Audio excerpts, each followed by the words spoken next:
Welcome to the next lesson, deciding when to enter other markets. And here's what we'll be going over.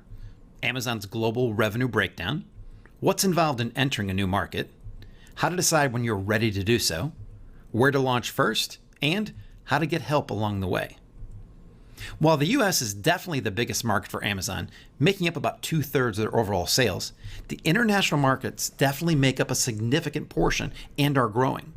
Germany's around 10%, Japan 8%, the UK 7%, and then the rest of the world 8%. However, one thing to note from the most recent data released by Amazon is that Amazon Europe is getting almost the same number of unique monthly visitors as Amazon.com.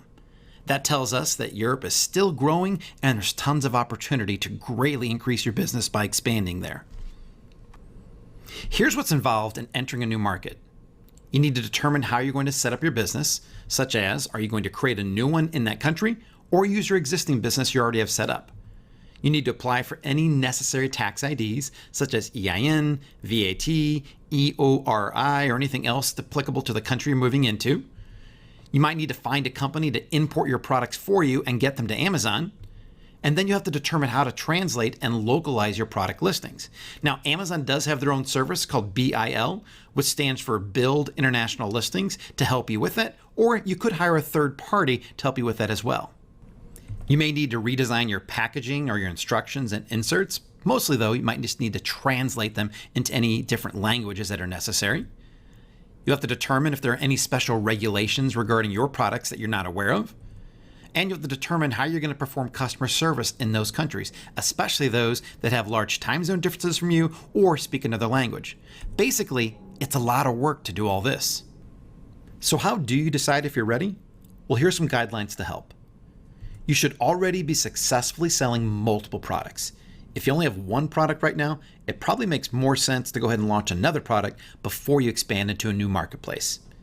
You should have systems in place so that your existing business can still operate and still grow while you focus on entering a new market.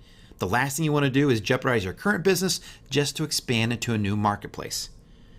You'll also need to have enough cash flow in order to buy more inventory for that new marketplace. And hopefully you have someone to help guide you through the process. And we'll have a suggestion for that coming up later in this lesson. You'll need to have a plan for launching and marketing your products in the new marketplace because you can't expect just to list them and have them sell themselves. And you'll need a plan in place for handling customer service. For a while, Google Translate is totally okay, but if your sales really pick up and you need to provide better customer service, you'll want to look into having real people who speak the language to help you out. And you'll need to understand something very important. The additional revenue that you get, it may not be proportional to the amount of work involved in launching and operating in a new market. It doesn't mean it's not worth it. You just need to keep that in mind. And you'll need to have a lot of patience because there absolutely will be struggles and it's a slow process to get going. When you are ready to launch into another Amazon marketplace, here's some guidelines on how to decide which to enter next. If you're currently selling in the United States, the next logical markets are the United Kingdom, Germany, France, Spain, and Italy.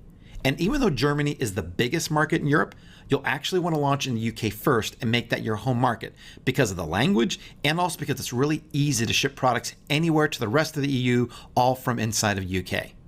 And once you're launched in the UK, you want to quickly launch in the other EU markets since it's really very little additional effort to do so.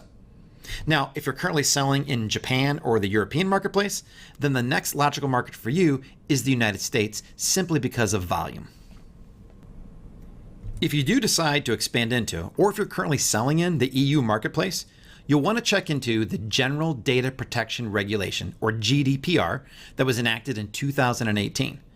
Now, it definitely affects Amazon much more than us because technically the customers we sell to are their customers and they own their data, but it may impact you if you plan on building or gathering any type of customer list, such as an email or social media list. And for more information, simply search for GDPR or go to the link in the training guide below this video. Now, we mentioned earlier in this lesson that it's always helpful to have someone help guide you along the way when you're expanding into a new marketplace. So how would you like to actually have Amazon help you out with that? Well, you're in luck. We've partnered with Amazon to help our US-based members expand into the European marketplace, and we plan on working with them to help other members looking to move into other marketplaces as well. We recently hosted a joint webinar with Amazon on this topic, and you can find a link to the recording of that webinar in the private resource vault. And now it's time to take action. Determine if launching your business into a new Amazon marketplace is something you're ready to do, and if so, take the steps necessary to do that. And coming up in the next lesson, we'll learn how to build a team that'll run your business for you so that you can finally have the freedom that you want. So head on over, and I'll see you in the next lesson.